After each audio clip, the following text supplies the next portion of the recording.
నమస్తే, welcome to I dream. నేను మీ మాధురి.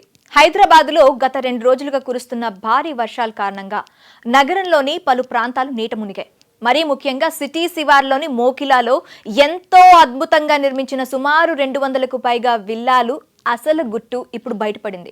2 రోజులుగా కురుస్తున్న భారీ వర్షాల కారణంగా పొలమా విల్లా వెంచర్ నీటిలో మునిగింది. విల్లాకు వెళ్లే రోడ్లన్నీ నడుములోతు నీట మునిగాయి.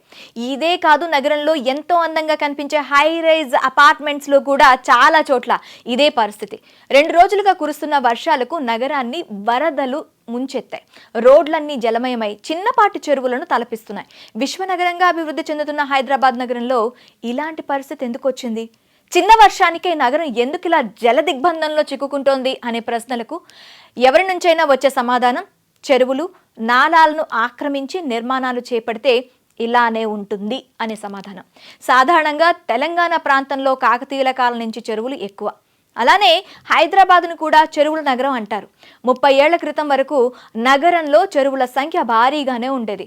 కానీ 1979, 2020 మధ్య సుమారు 61% చెరువులను కబ్జా చేసి అక్రమ నిర్మాణాలు చేపట్టారు.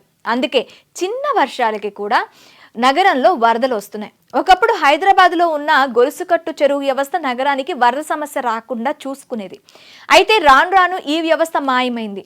చెరువులు కబ్జాలకు గురై అక్కడ వాటి స్థానంలో భవంతులు వెలిశాయి. ఫలితం చినుకు పడితే చాలు నగరవాసులకు నరకం కనిపిస్తుంది. అయితే ఈ ఆక్రమణలను తొలగించాలని గత ప్రభుత్వాలు ప్రయత్నాలు చేశాయి, కానీ లాభం లేకుండా పోయింది. ఇక ఇప్పుడు అధికారంలోకి వచ్చిన రేవంత్ రెడ్డి సర్కార్ చెరువుల ఆక్రమణలపై దృష్టి సారించింది.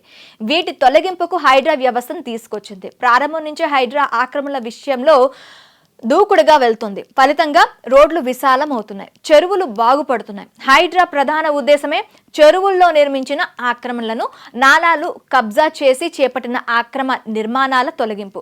ఇది పూర్తి స్థాయిలో అమలైతే హైదరాబాద్కు వరద ముప్పు తప్పుతుందని నిపుణులు భావిస్తున్నారు. హైడ్రా చర్యలపై సామాన్య ప్రజలు హర్షం వ్యక్తం చేస్తున్నారు. ఇదే దూకుడు కొనసాగించాలని కోరుకుంటున్నారు. కానీ ఓ వర్గం మాత్రం హైడ్రా వ్యవస్థపై విమర్శలు చేస్తోంది. ఈ నేపథ్యంలో తాజాగా కురిసిన భారీ వర్షాలు, వరదలు హైదరాబాదీల కళ్ళు మరోసారి తెరిపించేలా ఉన్నాయి.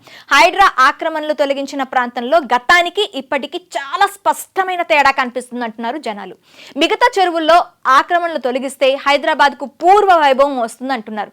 రేవంత్ రెడ్డి సైతం హైడ్రాపై ఎన్ని ఒత్తిళ్లు వచ్చినా వెనక్కి తగ్గేదే లేదని స్పష్టం చేశారు. తాజాగా భారీ వర్షాలు, వరదల నేపథ్యంలో పలు జిల్లాల్లో దారుణ పరిస్థితులు కనిపిస్తున్నాయి. కారణం అక్కడ కూడా ఆక్రమణలు, కబ్జాలు. దాంతో తమకు హైడ్రా కావాలంటూ జిల్లాల నుంచి కూడా పెద్ద ఎత్తున వినతులు వస్తున్నాయి. హైడ్రా పరిధిని విస్తరించాలని కోరుతున్నారు. దీనిపై ప్రభుత్వం కూడా సానుకూలంగా స్పందించి ఈ విషయాన్ని పరిశీలిస్తామని తెలిపింది. హైడ్రా చర్యల వల్ల జనాల్లో కూడా అవగాహన పెరిగింది.